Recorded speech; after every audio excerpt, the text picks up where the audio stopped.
Good morning, folks. We are here at the 36th Sustainable Ag Conference, and y'all have joined conventional crops to regenerative hemp farming for future generations with our speaker today, Patrick Brown from Brown Family Farms. And we're so happy to have you here with us, Patrick. My name is Mariana Spence. I'm CFSA's membership coordinator, and I'll be your host throughout the workshop. You can see over on the right-hand side that you have the chat feature. You please feel free to introduce yourselves and say good morning and post your questions for Patrick throughout the workshop. He'll be taking some pauses throughout the workshop so that we can answer questions, and we'll also stop at the end to answer questions as well. Again, thank you for being here with us, Patrick, and I will let you take it away. I'll get your presentation up here in a second. Thank you, Ms. Spence, and thank everyone for allowing me to have the opportunity today to explain the processes of our farm, which is called Brown Family Farms, located in Henderson, North Carolina. I'm very excited to be here today, and I think this is a great opportunity that the Carolina Farm Stewardship Association is providing information and processes like this for all farmers and people that are interested in agriculture. So I'll go ahead and get started by presenting my slide. Again, my name is Patrick Brown. I'm the fourth generation farmer on the Brown Family Farms and Produce Estate in Henderson, North Carolina, where we currently grow organic produce, industrial hemp, and grain fiber. Our farm has been in business since 1865, and I am delighted to take over the process of our farm since my father retired in 2003. Our farm is located again in Henderson, North Carolina, which is a southeast end of Warren County, North Carolina. We are in operation of a 168-acre farm. Again, it was established in 1865 by my great-grandfather, Byron Brown. Our crop production over the last 165 years has consisted of fruits, grains, livestock, tobacco, herbs, and vegetables. As mentioned before, our current production as the fourth generation farmer on the estate are grains, herbs, and produce. In this slide, we show the area view of our farm located on Vicksboro Road. We have over 7 to 8 plots of land on one estate where we have row crops that we cultivate: grain, fiber, hemp, and produce. We have row crops as well as interior structure greenhouses. Our natural resource inputs on our farm, since I've been operating our land, on average, our greenhouse energy used per month is around 4,047 kilowatt hours for 3 interior structures. Our average propane gas used during the winter months in Zone 7B for 12 hours per night, delivering at 72,800 BTU per hour and at 9.48 gallons of propane per day. And those average of 12 months per year. The average of 52,911 gallons of our tested surface water is used on our irrigated produce. And those are our natural resource inputs. In 2021 of this year, our organic industrial hemp processes totaled at about 184.53 acres, 55.28 acres are owned land that my family owns, and we lease over 125.25 acres from our local community. The industrial hemp production that we grew this year for fiber and grain were Genma, Yuma, and Puma varieties. 49.25 acres of the fiber production was for grain. The industrial hemp grain processes can be used for animal bedding, hemp hearts for consumption, human consumption, and fiber grain can be used for herd and other manufacturing textiles. The 135.28 acres of fiber that was grown was for the textile industry for clothing. All right. The 11.5 acres of additional land that we currently grow are for organic row crops for vegetable production. Some of the vegetables that we produce on our farm are lettuce, collards, cabbage, chard, bok choy, kale, beans, tomatoes, curly mustard, and root vegetables such as carrots and beets, just to name a few. This year alone, we have over 98,000 pounds of produce that we harvest.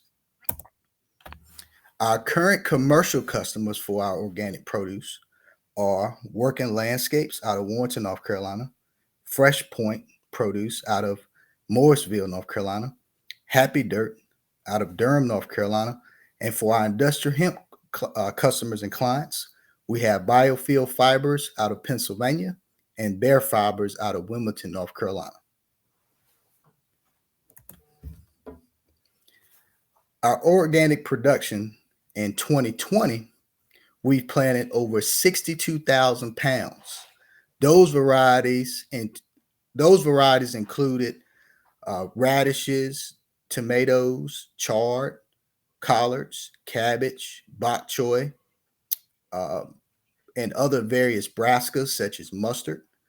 And the USDA program for good agriculture practices were certified for the first time on our farm in 2020, where we became GAP certified.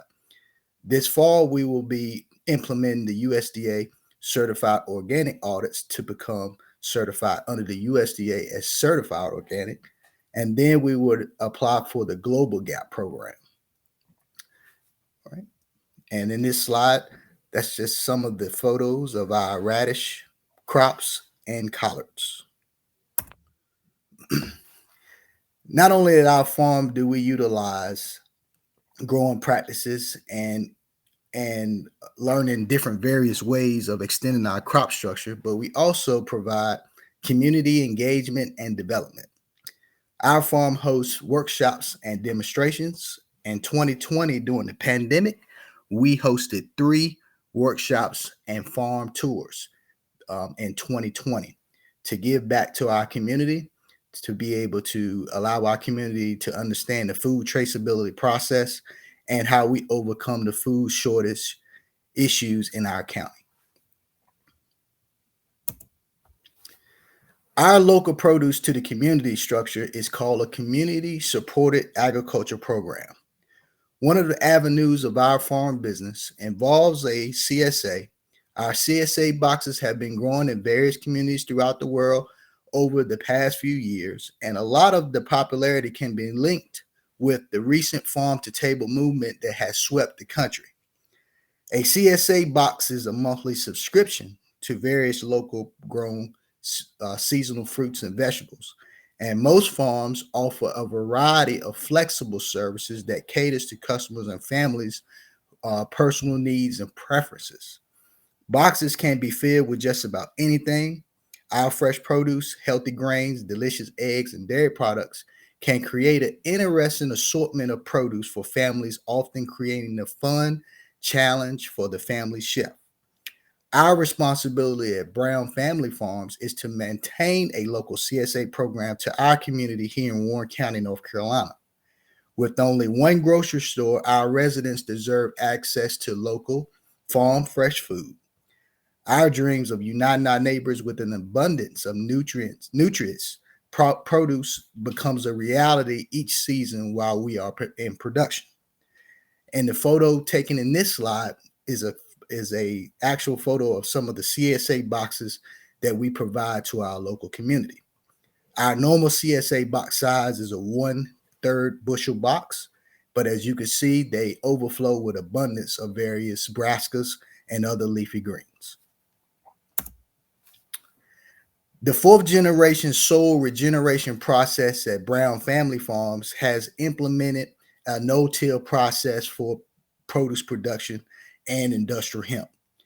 In this slide, we cover how to plant covers, how to utilize attachments to help with covers, applications, and natural amendments.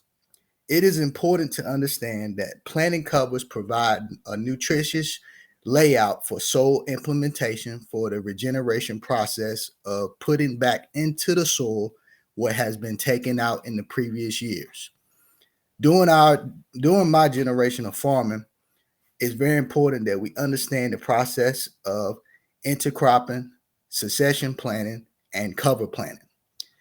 Our covers that we have been utilizing on our farm have been buckwheat, clover, oats, and rye. In the attachment to this slide, you will see a copy of a photo of the crimper process tool that we utilize when we plant our covers and when it's time for our covers to be succession planted with some of our prized crops such as industrial hemp and other various vegetables. The roller crimping tool allows us to lay the covers down flat and implement and come behind with a no-till attachment drill to drill in our cover crop. Not the cover crops, but our produce crops.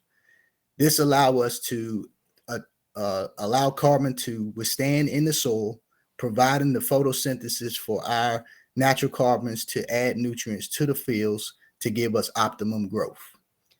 This also saves the farmer from having to deal with the outputs of increased fertilizer and other amendments that have gone up due to industry concerns of inflation. This process is something that can be continued to last for many generations going forward. And I encourage all farms to be able to implement a regeneration process that works for their farm.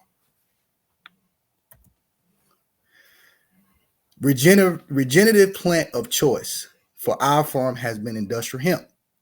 Hemp is a superfood, a super fiber, a super nutrient, and a super ingredient. Hemp stalks, which include bast fiber, is one of the strongest and most durable of all natural fibers. Hemp can be used to make textile products, including clothing, carpeting, and upholstery. Hemp fiber can be used in nanotechnology materials for supercompactors that show promise and are outperforming graphene at a fraction of the price. Hemp hurd, the inner wood core of the hemp stalk, can be used for building materials. It can produce carbon neutral to carbon negative homes, depending on binder and finish recipes. Bioplastics, composites, paper, inks, paints, adhesives, fillers, and myriad of other industrial products can be made using hemp stalks instead of petroleum and wood-based competitors. Even better, using hemp reduces the carbon footprint of these industries.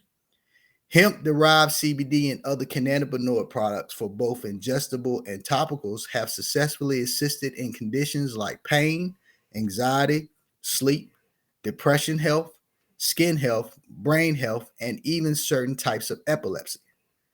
Growing hemp as a nature design, it is vital to our urgent need to reduce greenhouse gases and ensure the survival of our planet. In the midst of climate crisis, opioid crisis, obesity crisis, and plastic waste crisis, the hemp renaissance is emerging to lead the way to a solution. And this time around, the farmers are in charge. Hemp as a crop can help small and medium-large farms by providing lower input costs and higher dollar returns per acre.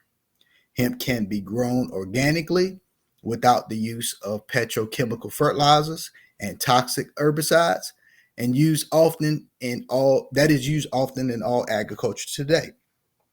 Hemp is projected to create tens of thousands of jobs across multiple sectors of the industry in the United States and across the globe. Creating opportunities with what you have in agrotourism.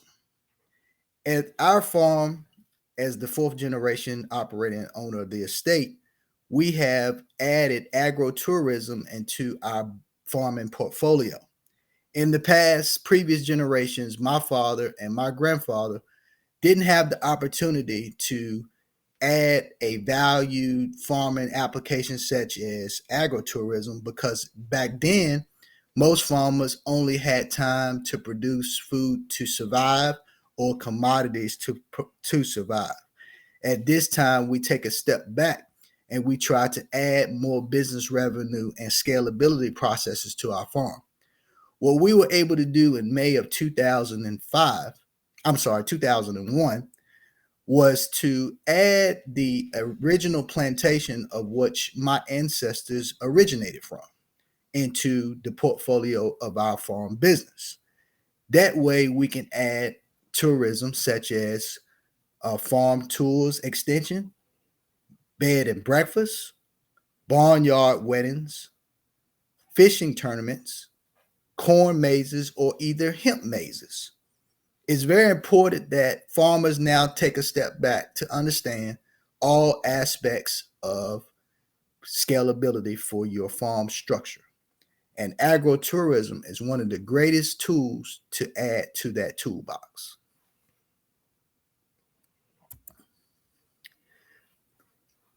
The industrial hemp textile process, once we harvested all of our acres this year, we provide in this slide a start to finish observation. From left to right, we have industrial hemp fiber, Genma, which is the variety that was grown. As you can see, the plant can get anywhere between 6 to 9 feet in height and up to a quarter size in diameter. The hemp is cut with a sickle cutter, which is a 3-point attachment to a traditional category 1 or 2 tractor that allows the hemp stalk to lay down flat and rest on the ground for 10 to 12 days. Retting is a term utilized for drying. It's similar to hay and other silage that is grown for grain farmers, where it's a natural process of drying. In the slide 2, you can see all the hemp was cut and laid down for drying, and then it was swept into a windrow with a 3-point bar rake. The 3-point bar rake allows the hemp stalk to be flipped from one side to another and allowing the natural retting process of drying to occur on all ends of the stalk. That process totally takes anywhere from 7 to 14 days, depending upon the weather.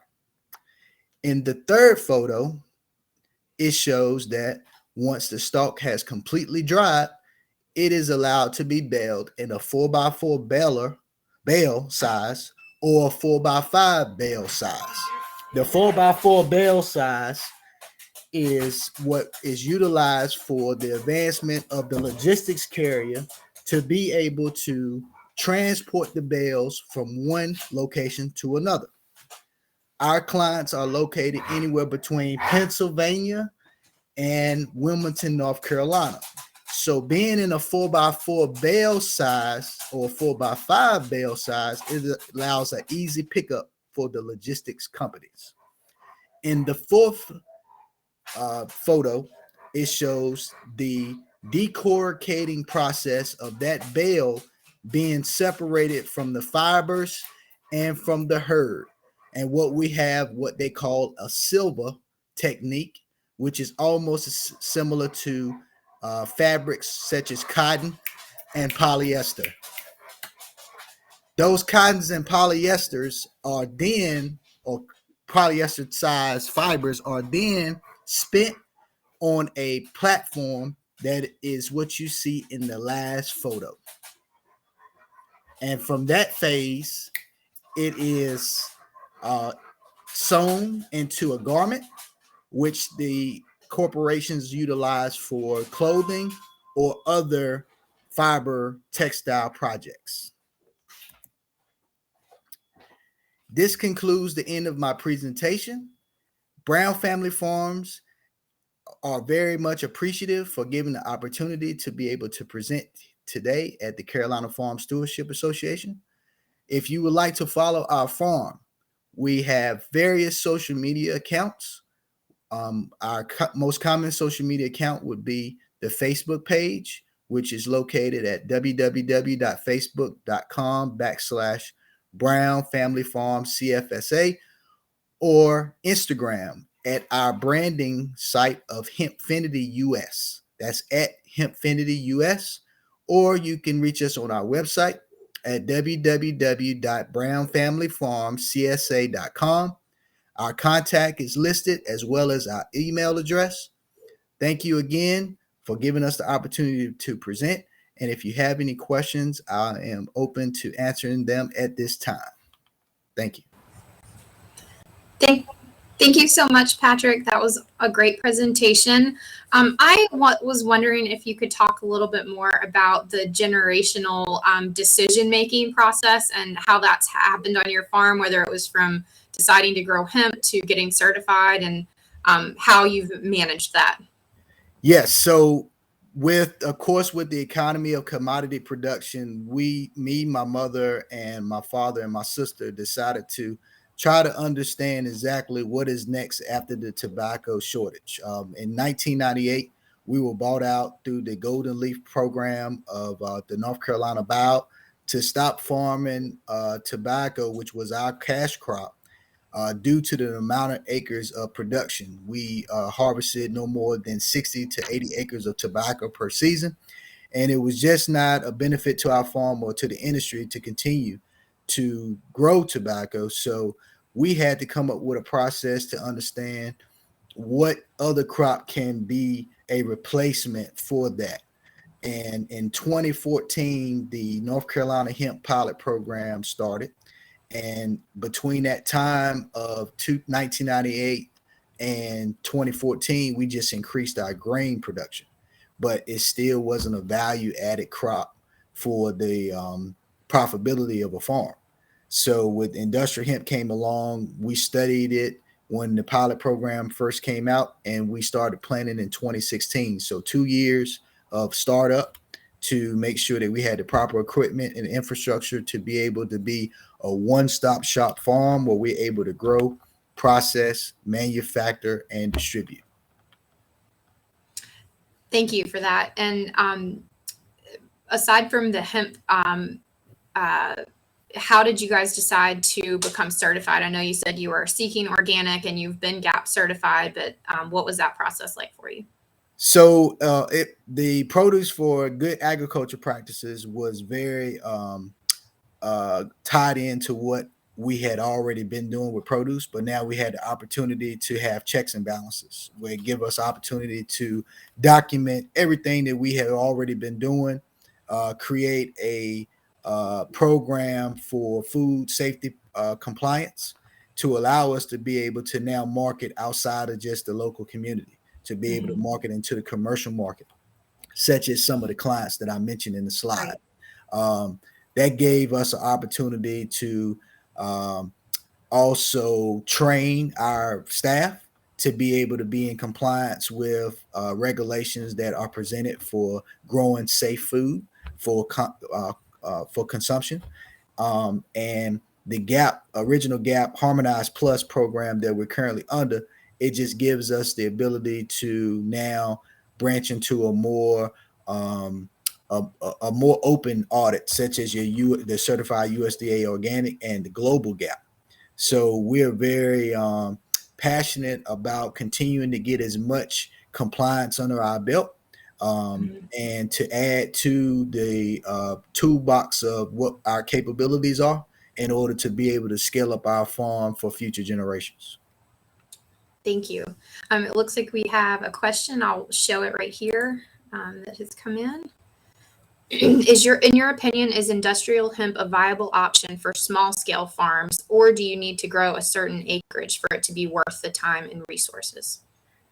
I think it's definitely a valuable option, especially for the small farmer that's trying to transition from, say, traditional commodities to add to more land structure, because sometimes the equipment costs of certain machines are so expensive up front, and it also ties into how much money you're willing to put back into your farm, or if you're willing to borrow against your farm with some of the USDA programs that are out there. For myself and our farm structure, we try to stay away from the traditional lending programs and try to scale as we go along in order to branch out to the market that can bring more profits back to our farm. So for the valuable option of small farm, I say yes, but also it's for long-term farmers that are looking to transition away from some of the depleting commodity structured farms for sole production. So say, for example, a soybean farmer may want to get out of the soybean farm because the amount of herbicides and pesticides that are damaging the soil or erosion issues. So now they want to bring in a more greenhouse gas crop that can hold the carbon into the soil by growing industrial hemp, which is also one of the reasons why we're growing it. You don't have to have a certain amount of acreage to grow industrial hemp, but it is more profitable to you as a farmer to grow more acres, especially for fiber and grain production. For CBD production for medicinal purposes, you want to try to be as small as possible. And when I say that, the CBD market is more profitable in an indoor light deprivation setting than a row crop setting. Hopefully I answered that question. Yes, thank you so much. I don't see any more questions coming in, so I just wanted to thank you again for presenting today. And yeah, we're really excited to have you here. And folks are saying thank you over in the chat. Thank you. And all right, thank you all so much for being with us. Thanks.